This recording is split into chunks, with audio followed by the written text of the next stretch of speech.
आदित्य जंगल में मेहनत से लकड़ियाँ काट रहा था। कुछ ही देर के बाद आदित्य लकड़ियों का गट्ठर बनाकर मुस्कुराता हुआ अपने आप से बोला, चलो अब इन लकड़ियों को बाजार में बेच आते हैं। हाँ, उम्मीद है कि इनके अच्छे दाम मिल जाएंगे। चल भाई आदित्य, अब देखते हैं क्या होता है। इतना बोलकर आदित्य बाजार चला गया। तभी आदित्य के पास लकड़ियों का एक ग्राहक आकर बोला, अरे ओ भैया, तुम्हारे पास जितनी भी लकड़ियां हैं वो सब मुझे दे दो। आज मेरे घर पर मेहमान आए हैं, इसीलिए सुबह से चूल्हा जलेगा तो शाम तक जलता ही रहेगा। क्यों? लाओ लाओ लाओ दो। हाँ, सही बात है, शाम तक जलेगा। तो भैया जैसी आपकी इच्छा, ये लो सारी लकड़ियाँ। हाँ, सारी लकड़ियाँ 5 टके की हैं। 5 टके की? अरे भैया क्या बात कर रहे हो, 5 टका तो बहुत है। इससे अच्छा तो मैं खुद ही जंगल से लकड़ियाँ काट कर अपने घर न ले आऊं। 5 टके की? अच्छा, तो फिर कितने दोगे भैया? 1 टके में अगर ये सारी लकड़ियाँ देने को तैयार हो तो ही मैं खरीदूंगा। हाँ। आदित्य अपने माथे का पसीना पोंछते हुए उस ग्राहक से बोला, हाँ, ठीक है भैया, ले लो। ग्राहक 1 टका देकर लकड़ियाँ लेकर वहाँ से चला गया। आदित्य एक बहुत गरीब और मूर्ख लकड़हारा था। वो दिन भर जंगल में मेहनत से लकड़ियाँ काटता और शाम को लकड़ियों को बाजार में बेच जाता। लकड़ियाँ बेचकर उसे जो कुछ भी मिलता उससे वो रूखी सूखी खाकर अपनी पत्नी के साथ गुजारा कर रहा था। एक दिन आदित्य की पत्नी रुक्मणी आदित्य से बोली, सुनो जी, जब से हम इस गांव में आए हैं तब से गरीबी के ही दिन काट रहे हैं। ये गांव तो भुक्कड़ों का गांव है। यहाँ तो पेट भर के रोटी भी नसीब नहीं होती। यहाँ की जंगल भी बेकार है। कितनी भी लकड़ियाँ काटो, बाजार में सस्ते दामों में ही बिकती है। इससे अच्छा हम ऐसे गांव में चलते हैं जहाँ का जंगल भी अच्छा हो और वहाँ की लकड़ियाँ भी। ये सुनकर आदित्य मुस्कुराता हुआ अपनी पत्नी से बोला, अरे रुक्मणी, अपना गांव छोड़कर कहीं भटकना सही नहीं है। और फिर आज तो हमें जैसे तैसे रोटी नसीब हो रही है। अब दूसरे गांव में जाने से कहीं ऐसा ना हो कि वहाँ रोटी भी हमसे छिन जाए। क्यों? तुम चाहे कुछ भी कहो, लेकिन मैं अब एक बात नहीं सुनूंगी। मुझे यहाँ नहीं रहना। अरे तुम्हारा दिमाग खराब हो गया है क्या रुक्मणी? हमारे पास खाने के लिए धन नहीं है। अगर हम दूसरे गांव चले जाएंगे तो वहाँ रहेंगे कहाँ? रहने की और एक नई समस्या हो जाएगी, हैं? आदित्य की बात सुनकर रुक्मणी गहरी सोच में डूबती हुई बोली, ठीक है, लेकिन आज से तुम जंगल में लकड़ियाँ नहीं काटोगे। अरे लकड़हारा हूँ भाई, लकड़ियाँ नहीं काटूंगा तो फिर और क्या करूँगा? हमारे गांव का जमींदार बहुत ही ज्यादा दयालु है। तुम जाकर उस जमींदार से कुछ धन उधार क्यों नहीं मांगते? मुझे विश्वास है कि वो तुम्हारी मदद जरूर करेगा। और रुक्मणी देवी, जरा ये भी बताइए कि मैं जमींदार से उधार लेकर करूँगा क्या? क्या मुझे उसका धन चुकाना नहीं पड़ेगा? जमींदार से धन उधार लेकर तुम कोई व्यापार शुरू करो। रुक्मणी की बात सुनकर आदित्य चुप हो गया। अगले दिन आदित्य गांव के जमींदार के यहाँ पर चला गया। आदित्य को देखकर जमींदार मुस्कुराता हुआ बोला, क्या बात है आदित्य, आज भैया तुम्हें मेरी हवेली की याद कैसे आ गई है? जमींदार साहब, क्या आप मुझे कुछ मुद्राएं उधार दे सकते हैं? उधार? हाँ, देखो भैया, मुझे तुम्हें उधार देने में कोई समस्या नहीं है, लेकिन तुम एक मामूली लकड़हारे हो, तो क्या तुम मेरा उधार समय पर चुका पाओगे? क्यों भाई आदित्य, बोलो। हाँ हाँ, क्यों नहीं चुकाऊंगा, जरूर चुकाऊंगा। अरे आपसे धन उधार लेकर व्यापार करूंगा और व्यापार में बहुत मुनाफा होता है। हो सकता है कि मैं समय से पहले ही आपका उधार चुका दूं। वाह, बात तो तुमने पते की है, लेकिन सोच लो आदित्य, अब बात ये है कि तुम एक लकड़हारे हो और तुम्हारे पिता भी एक लकड़हारे थे। तुम्हें व्यापार करने का कोई तजुर्बा नहीं है भैया, और जिन्हें व्यापार करने का कोई तजुर्बा नहीं होता, अब वो तो बहुत जल्दी डूब जाते हैं। मुझे डर है कि कहीं मेरा धन भी ना डूब जाए, फिर तुम मेरे पास आकर बोलो, अरे रे रे रे, अरे मेरा धंधा ही नहीं चला, व्यापार नहीं चला, तो क्या करूं, माफ कर दो। ये सब नहीं चलेगा। हाँ। जमींदार साहब, आप मुझ पर विश्वास करो। ठीक है, तो देखो आदित्य, मैं तुम्हें केवल तुम्हारी जिम्मेदारी पर धन उधार नहीं दे सकता। अगर तुम्हारा कोई ऐसा मित्र हो जो कि संपन्न परिवार का हो, तो उसकी जिम्मेदारी पर मैं तुम्हें धन उधार दे सकता हूँ। सीधी बात 100% की। ठीक है, जाओ। जमींदार की बात सुनकर आदित्य अपने घर पर चला गया और सारी घटना बताते हुए अपनी पत्नी रुक्मणी से बोला, हाँ, जमींदार ने मुझे एक जिम्मेदार व्यक्ति लाने के लिए कहा है जो मेरी जिम्मेदारी ले सके। तो फिर तुम अपने मित्र तेनालीराम पंडित जी को क्यों नहीं ले जाते? ये सुनकर आदित्य पूरी तरह से चौंक पड़ा। तुम कहना क्या चाहती हो? तुम्हारे मित्र तेनालीराम पंडित का सारे गांव में बहुत मान सम्मान है, यहाँ तक कि जमींदार भी उनका बहुत मान सम्मान करता है। अगर वो तुम्हारी जिम्मेदारी ले लेंगे तो जमींदार तुरंत तुम्हें उधार दे देगा। दरअसल आदित्य की मित्रता उसके पड़ोस में रहने वाले एक तेनालीराम से थी, जो कि पंडित थे। गांव के सभी लोग तेनालीराम को पंडित जी कहकर बुलाया करते थे। पंडित जी का गांव में बहुत ही ज्यादा मान सम्मान था और तेनालीराम पंडित का मान सम्मान देखकर आदित्य की पत्नी अंदर ही अंदर बहुत जलती थी। अगले दिन आदित्य अपने मित्र पंडित जी के घर पर चला गया और सारी घटना बताते हुए बोला, तो देखो, इस गांव में तुम ही मेरे सच्चे मित्र हो पंडित जी। मेरी पत्नी बहुत जिद कर रही है। वो चाहती है कि मैं कोई दूसरा व्यापार प्रारंभ करूं। क्या है कि लकड़हारे के काम में फायदा भी तो नहीं होता है, आप जानते ही हो। आदित्य की बात सुनकर पंडित बहुत गहरी सोच में डूबते हुए बोले, देखो आदित्य, एक तरह से जमींदार तो देखो सही कह रहा है। तुम्हें व्यापार का कोई तजुर्बा तो है नहीं और मैं कुछ व्यापारियों को जानता हूँ। मेरे कहने पर वो तुम्हें अपने यहाँ पर कुछ दिन के लिए नौकरी पर रख लेंगे। तुम्हें थोड़ी सी आमदनी भी होगी और उन्हें देख देख कर कि वो व्यापार कैसे करते हैं, तुम्हें भी व्यापार करना आ जाएगा। उसके बाद तुम आंखें बंद करके जमींदार से धन उधार ले सकते हो। क्यों भाई, ठीक है ना? अरे नहीं पंडित जी, बिल्कुल ठीक नहीं है। अरे वो हमारी बीवी रुक्मणी नहीं मानेगी, मानेगी ही नहीं। आदित्य देखो मेरे मित्र, पत्नी की बात मानना सही होता है, लेकिन पत्नी की हर बात मानना कभी कभी मुसीबत का सबब भी बनता है भाई, समझो। तेनालीराम पंडित ने आदित्य को बहुत समझाने का प्रयास किया, मगर आदित्य नहीं माना। थक हार कर पंडित जी आदित्य के साथ जमींदार की हवेली में चले गए। पंडित जी को देखकर जमींदार मुस्कुराता हुआ बोला, अरे अरे अरे पंडित जी, अब आप हमारी हवेली में पधारे हैं तो फिर हमें सवाल करने का अधिकार ही नहीं है। आप जितना भी धन कहेंगे मैं उतना धन आदित्य को दे दूंगा। क्या आप जिम्मेदारी लेते हैं, यही सवाल है मेरा। हाँ हाँ, क्यों नहीं। अब भाई आदित्य से मेरी घनी मित्रता है और अपने मित्र के लिए इतना तो कर ही सकता हूँ। क्यों भाई आदित्य, है ना? पंडित जी की जिम्मेदारी पर जमींदार ने कुछ मुद्राएं आदित्य को पकड़ा दी। आदित्य खुशी खुशी मुद्राओं को लेकर अपने घर पर चला आया।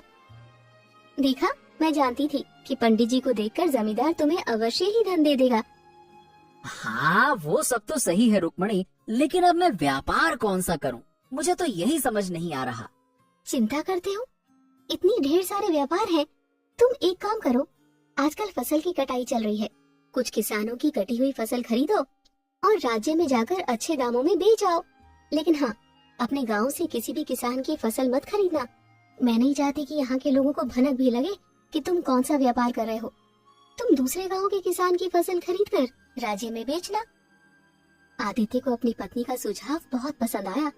अगले दिन आदित्य दूसरे गांव के एक किसान की कटी हुई फसल खरीदकर अपने घर पर ले आया।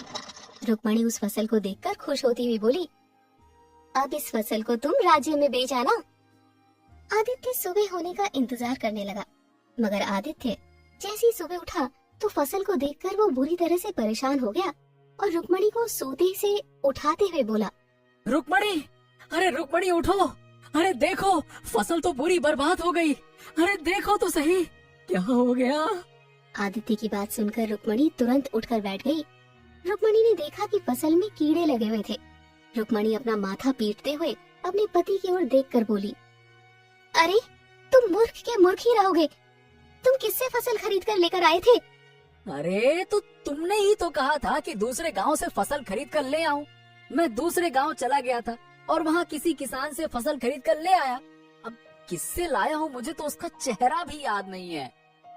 अरे उसने तुम्हें खराब फसल दे दी। इसमें तो पहले से कीड़े लगे हुए थे। अब तो कोई इसे कौड़ियों के भाव में नहीं खरीदेगा। ये सुनकर आदित्य बुरी तरह से घबराते हुए बोला, अब क्या होगा रुक्मणी? अब मैं जमींदार का धन कैसे चुकाऊंगा? जमींदार ने मुझे जितनी भी मुद्राएं दी थी, मैं तो उन सभी मुद्राओं की फसल खरीद कर ले आया था। अब क्या करूं? आखिर तुम्हें सभी मुद्राओं की फसल खरीदने की क्या आवश्यकता थी? आदित्य की बात सुनकर रुक्मणी गुस्से से पैर पटकती हुई वहाँ से चली गई। कुछ दिन ऐसे ही बीत गए। कुछ दिन बाद जमींदार पंडित जी के साथ आदित्य के घर आ पहुँचा। पंडित जी और जमींदार को देखकर आदित्य बुरी तरह से घबरा गया। क्यों भैया आदित्य, मैंने तुम्हें मुद्राएं दी थी। अब देखो भाई, चुकाने का समय आ गया है। चलो लाओ, मेरा धन मुझे वापस कर दो, लाओ। ये सुनकर आदित्य इधर उधर देखकर नजर चुराने लगा। तभी आदित्य की पत्नी रुक्मणी वहाँ पहुँची और जमींदार को सारी घटना बताते हुए बोली, इस तरह मेरे पति को एक किसान ने ठग लिया और खराब फसल दे दी। हमारे पास तो खाने तक के पैसे नहीं हैं। हम आपका कर्ज कैसे चुकाएंगे? ये सुनकर जमींदार बुरी तरह से क्रोधित हो उठा और पंडित जी की ओर देखकर बोला, हाँ तो पंडित जी, आपने आदित्य की जिम्मेदारी ली थी। मुझे पता था ऐसा ही कुछ होगा। देख लो। चिंता मत करो जमींदार। तो देखो, तुम मुझे 2 दिन का समय दो। अब अगर मैंने जिम्मेदारी ली है तो उसे निभाऊंगा भी भाई। चिंता मत करो, मैं 2 दिन के अंदर तुम्हारी वो मुद्राएं वापस लौटा दूंगा जो तुमने आदित्य को उधार दी थी। ठीक है? कुछ देर बाद जमींदार वहाँ से चला गया और पंडित तेनालीराम अपने मित्र आदित्य की ओर देखकर बोला, देखो आदित्य, मैंने तुमसे कहा था ना, अरे भाई कहा था ना कि तुम्हें व्यापार का कोई तजुर्बा नहीं है, परंतु तुमने मेरी कोई बात मानी नहीं। मान लेते तो अच्छा होता ना। देखो, तुम मेरे मित्र हो, मुझे तुम्हारा धन चुकाने में कोई हर्ज नहीं है, लेकिन हाँ, अपने जीवन में एक बात याद रखना, इंसान को वही कार्य करना चाहिए जो वो करना जानता हो। इतना बोलकर पंडित तेनालीराम वहाँ से चला गया। रुक्मणी क्रोधित होते हुए आदित्य से बोली, ये तुम्हारा मित्र है या दुश्मन? तुम्हें मेरे सामने जलील करके चला गया। ये कह क्या रही हो तुम? एक तो पंडित जी ने मित्र होने के नाते मेरा सारा कर्जा अपने ऊपर ले लिया और तुम उनका धन्यवाद करने की बजाय उन्हें बुरा बुरा बोल रही हो, हैं? अरे अगर उन्होंने तुम्हारा सारा कर्ज अपने ऊपर ले लिया तो कोई एहसान नहीं किया, और इसके बदले में उन्होंने तुम्हारी गरीबी को अनदेखा कर जो ताना मारा है, उसके बारे में तुम क्या कहोगे? क्या बोल कर गए वो? आदमी को वही करना चाहिए जो वो करना जानता हो।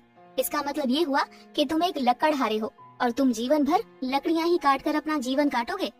अरे तो उनकी बात गलत भी तो नहीं है ना रुक्मणी। देखो, अब मैं अपने मित्र से नजर भी नहीं मिला सकता। चलो, मैं जंगल जा रहा हूँ लकड़ियाँ काटने के लिए।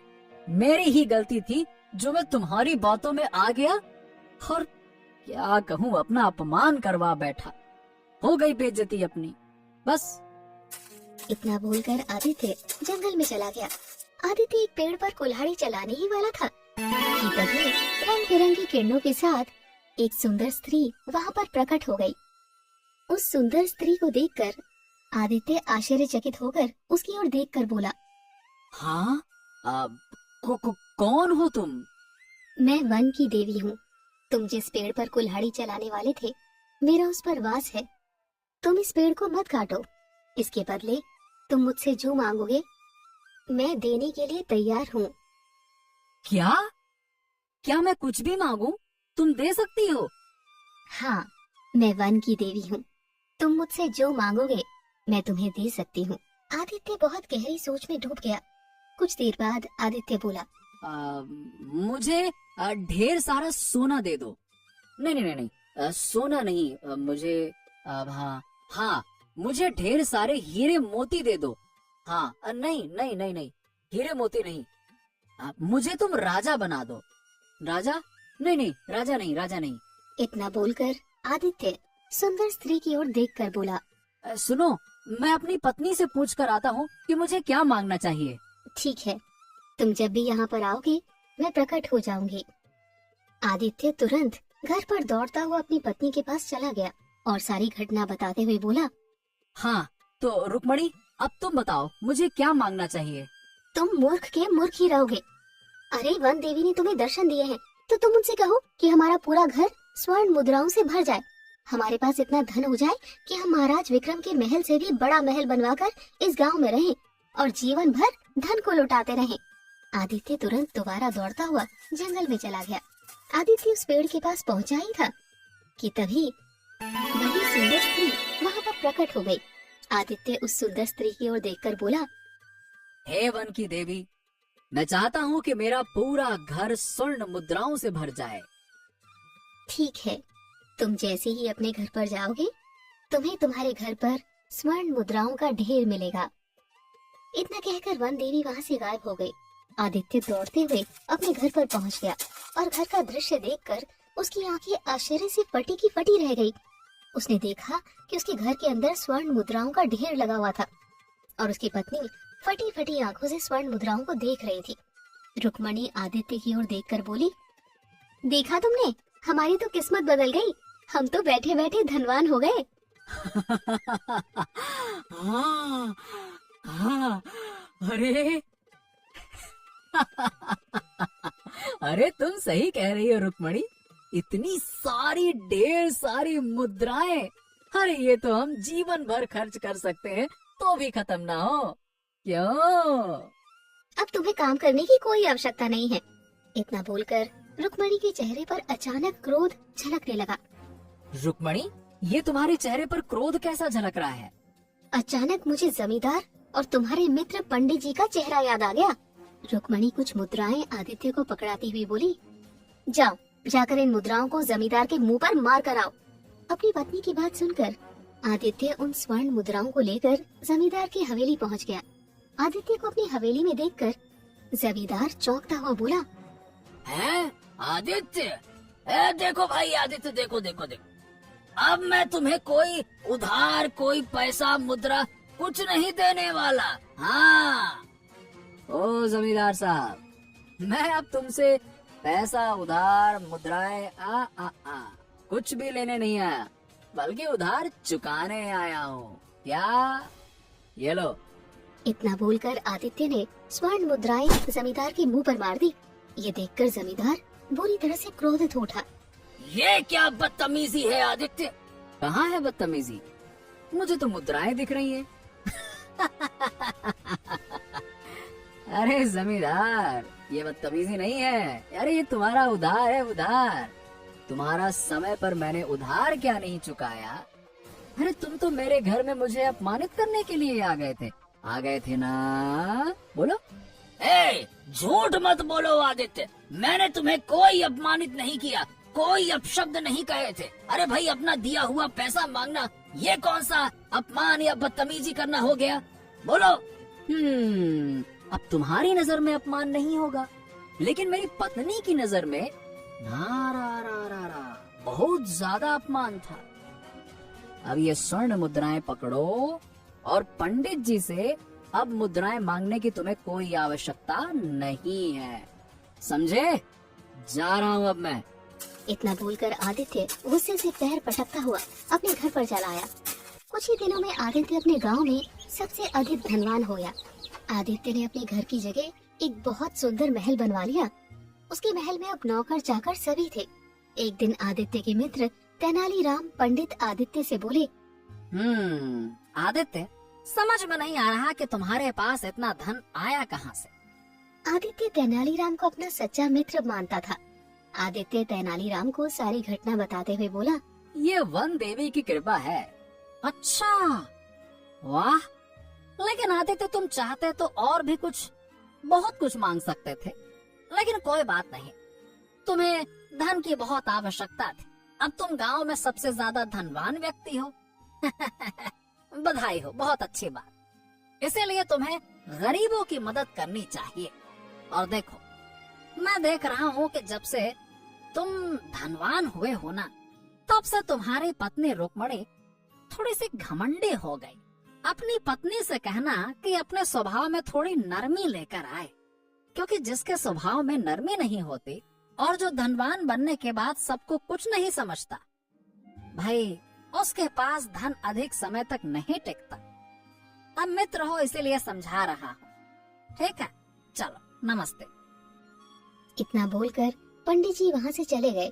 आदित्य महल में जाकर अपने मित्र की बात अपनी पत्नी को बताने लगा। आदित्य की बात सुनकर आदित्य की पत्नी रुक्मणी आदित्य से बोली, मैं तो जानती थी कि पंडित जी तुमसे जलते हैं और आज उन्होंने साबित कर दिया। तुम्हें उनकी बात पर यकीन करने की कोई आवश्यकता नहीं है।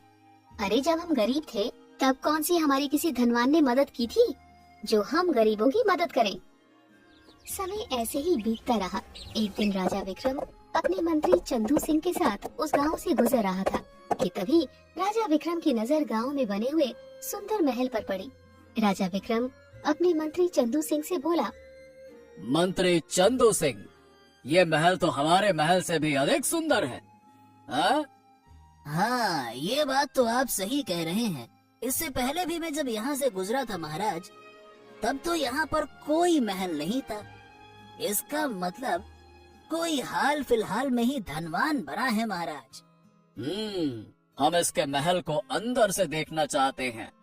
राजा विक्रम अपने मंत्री चंदू के साथ आदित्य के महल के द्वार तक पहुंचा ही था कि तभी आदित्य का एक नौकर राजा विक्रम से, अरे अरे अरे, अंदर कैसे घुसे चले आ रहे हो?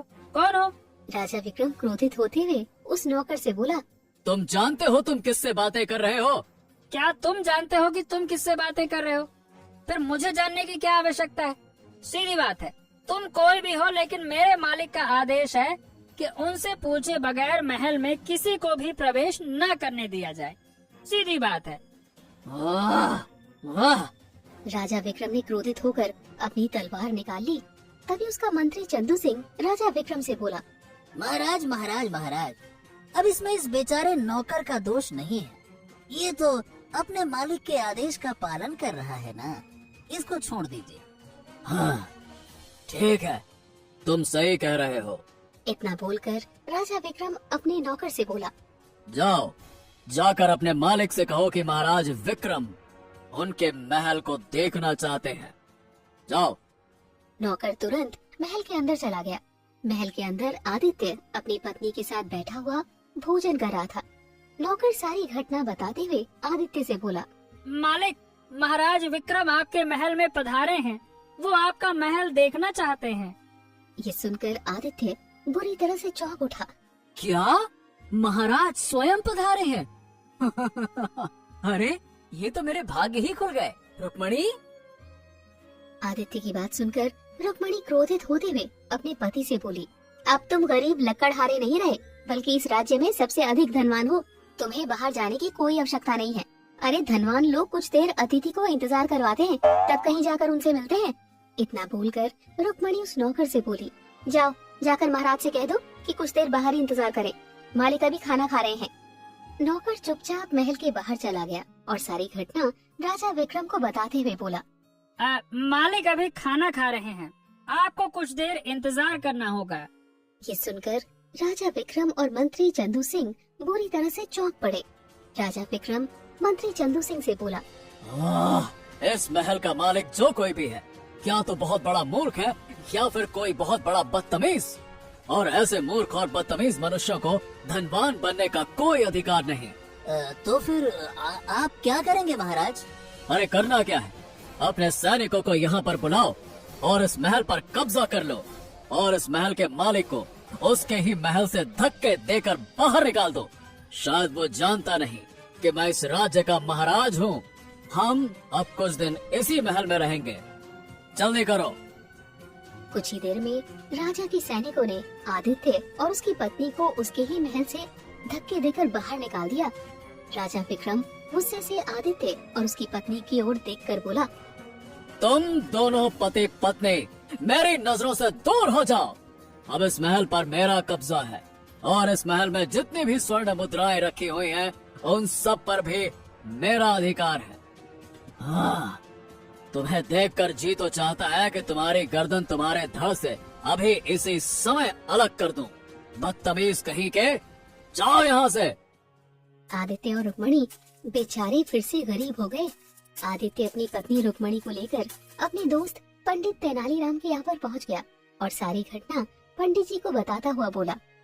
हाँ, काश मैं अपनी पत्नी की बातों में नहीं आता। देखो आदित्य, मैंने तुमसे काफी समय पहले कहा था कि अपनी पत्नी की बात मानना अच्छी बात है, परंतु उसकी हर बात मानना ठीक नहीं है। तुम अपनी अकल से काम क्यों नहीं लेते भाई? महाराज तुम्हारे महल को देखना चाहते थे तो तुम स्वयं बाहर आकर उनका स्वागत करते और उन्हें अपना महल दिखाते। महाराज को तुम्हारा ये व्यवहार बहुत अच्छा लगता और हो सकता है कि वो तुमसे मित्रता कर लेते, परंतु इसके विपरीत तुमने अपनी पत्नी की बात मानी, जिसके अंदर अकल नाम की कोई वस्तु ही नहीं है। फिर अब मैं तो इस मामले में कुछ नहीं कर सकता, क्योंकि राजा विक्रम का गुस्सा कितना खराब है ये तो भाई राज्य का हर व्यक्ति जानता है, तुम भी जानते हो। अब तुम्हारे पास कुछ नहीं है, तुम मेरे मित्र हो, तुम जब तक चाहो मेरे घर पर रह सकते हो, मैं यही कह सकता हूँ तुम्हारे लिए। आदित्य उस दिन से अपनी पत्नी के साथ पंडित जी के घर पर रहने लगा। कुछ दिन बाद आदित्य की पत्नी आदित्य से बोली, अब तो मुझे पंडित जी के घर पर भोजन करने में भी शर्म आने लगी है। तुम एक काम क्यों नहीं करते? तुम उसी पेड़ को काटने क्यों नहीं जाते जिस पर वन देवी का वास है? हाँ, तुम सही कह रही हो। मैं फिर से जंगल जाता हूँ और वन देवी से बात करके देखता हूँ। मैं फिर उनसे इतनी ही स्वर्ण मुद्राएं मांग लूंगा। तभी रुक्मणी सोचती हुई गहरी सोच में डूबती हुई बोली, नहीं, इस बार धन नहीं मांगना, इस बार कुछ ऐसा मांगना जिससे हमारा सारे संसार में सम्मान हो जाए और धन हमारे पास चल कर आए। तो फिर ऐसा क्या मांगूं? तुम अपने 2 हाथ और मांग लेना। ये सुनकर आदित्य पूरी तरह से चौंक पड़ा। क्या? अरे तुम पागल वागल हो गई हो क्या? अरे मेरे पास पहले से 2 हाथ हैं। 2 हाथ और मांगूंगा तो 4 हाथ हो जाएंगे। क्या करूंगा इन 4 हाथों से? जो पहले के 2 हाथ हैं उनसे तो कुछ कर नहीं रहा। तुम बिल्कुल मूर्ख के मूर्ख ही रहोगे। अरे 4 हाथ तो भगवान विष्णु के भी हैं। जब तुम्हारे 4 हाथ हो जाएंगे तो तुम सबको विष्णु का अवतार बताना, लोग तुम्हारी पूजा करने लगेंगे। तुम्हारा मान सम्मान इतना बढ़ जाएगा कि तुम इसका अंदाजा भी नहीं लगा सकते और धन चलकर तुम्हारे पास आएगा। रुक्मणी की बात सुनकर आदित्य गहरी सोच में डूबता हुआ बोला, बात तो तुमने बिल्कुल पते की कही है। मैं ऐसा ही करता हूँ। आदित्य तुरंत जंगल की ओर चला गया और उसी पेड़ पर कुल्हाड़ी तानते हुए खड़ा हो गया कि अचानक रंग बिरंगी किरणों के साथ वन देवी प्रकट हो गई। तुम फिर यहाँ आ गए? तुम तो बहुत ज्यादा धनवान हो गए थे। आदित्य सारी घटना बताता हुआ वन देवी से बोला, हे देवी, मेरा सारा धन राजा विक्रम ने छीन लिया और मेरा महल भी। वन देवी गहरी सोच में डूबती हुई बोली, चलो कोई बात नहीं, तुम्हारी बातों से मैं समझ गई कि तुम बहुत सीधे हो और तुम्हारी पत्नी एक मूर्ख औरत है। मैं तुम्हें दूसरा वरदान दे दूंगी, कहो क्या मांगते हो? मैं चाहता हूँ कि मेरे 4 हाथ हो जाएं। आदित्य की बात सुनकर वन देवी चौंकती हुई बोली, सोच लो, अगर तुम्हारे 4 हाथ हो जाएंगे तो लोग तुमसे डर जाएंगे। नहीं नहीं नहीं नहीं, वो मुझसे डरेंगे नहीं, बल्कि मेरी पूजा करेंगे, ऐसा मेरी पत्नी कहती है। आदित्य की बात सुनकर वन देवी आदित्य के सीधेपन पर मुस्कुराती हुई बोली, जैसी तुम्हारी इच्छा, तुम जैसी अपने गांव पहुंचोगे तुम्हारे 4 हाथ हो जाएंगे। आदित्य खुश होता हुआ अपने गांव चला गया, परंतु जैसे ही उसने अपने गांव की सीमा पर प्रवेश किया, रंग बिरंगी किरणों के साथ उसके 2 हाथ और उत्पन्न हो गए। आदित्य के 4 हाथ देखकर उसके गांव वाले बुरी तरह से घबरा गए और डरते हुए इधर उधर भागने लगे। ये देखकर आदित्य डर गया। हाँ, ये मुझे देखकर भाग क्यों रहे हैं? मेरी पत्नी तो कुछ और ही कह रही थी। ये क्या हो गया? आदित्य तेजी से अपने मित्र पंडित जी के घर की ओर चलने लगा। तभी वहाँ पर राजा विक्रम और मंत्री चंदू सिंह आ पहुँचा। आदित्य के 4 हाथ देखकर राजा विक्रम डरता हुआ अपने मंत्री चंदू सिंह से बोला, मंत्री चंदू सिंह, ये तो वही है जिसे हमने इसके ही महल से बाहर निकाला था। लगता है कि ये जादू टोना करके हमसे बदला लेने के लिए यहाँ पर आया है। हाँ महाराज, आप बिल्कुल सही कह रहे हैं। अब तो इसका अंत करना बहुत जरूरी हो गया है। मंत्री चंदू सिंह की बात सुनकर राजा विक्रम ने अपनी तलवार निकाली और आदित्य की ओर दौड़ पड़ा। तभी वहाँ पर आदित्य की पत्नी रुक्मणी आ पहुँची और राजा विक्रम से बोली, ऐसा मत कीजिए, मेरे पति को मत मारिए। अरे पागल हो गई हो क्या? तुम्हारा पति 4 हाथ लेकर मुझसे बदला लेने के लिए आया है। तभी वहाँ पर रंग बिरंगी किरणों के साथ वन देवी प्रकट हो गई। वन देवी को देखकर राजा विक्रम और वहाँ मौजूद सभी लोग चौंक पड़े। वन देवी मुस्कुराते हुए राजा विक्रम से बोली, इसे छोड़ दो राजा विक्रम, ये बहुत ही भोला भाला मूर्ख लकड़हारा है। ये नहीं जानता कि इसे क्या करना है, इसीलिए हर बात की सलाह अपनी पत्नी से लेता है और उसकी पत्नी इतनी बड़ी मूर्ख है, हमेशा इसे आड़ी टेढ़ी सलाह देकर फंसवा देती है। इतना बोलकर वन देवी की आंखों से रंग बिरंगी किरणें निकलने लगी और आदित्य के दोनों हाथ सही हो गए। वन देवी राजा विक्रम से बोली, इसे इसका महल और इसका धन वापस कर दो। इसने तुम्हारा अपमान जानबूझकर नहीं किया, बल्कि इसे तो पता ही नहीं कि अपमान और सम्मान होता क्या है। इतना बोलकर वन देवी वहाँ से गायब हो गई। राजा विक्रम ने उसी समय आदित्य को उसका महल और उसका धन वापस कर दिया और अपने मंत्री चंदू सिंह के साथ वहाँ से चला गया। आदित्य और उसकी पत्नी उस दिन के बाद से सुधर गए।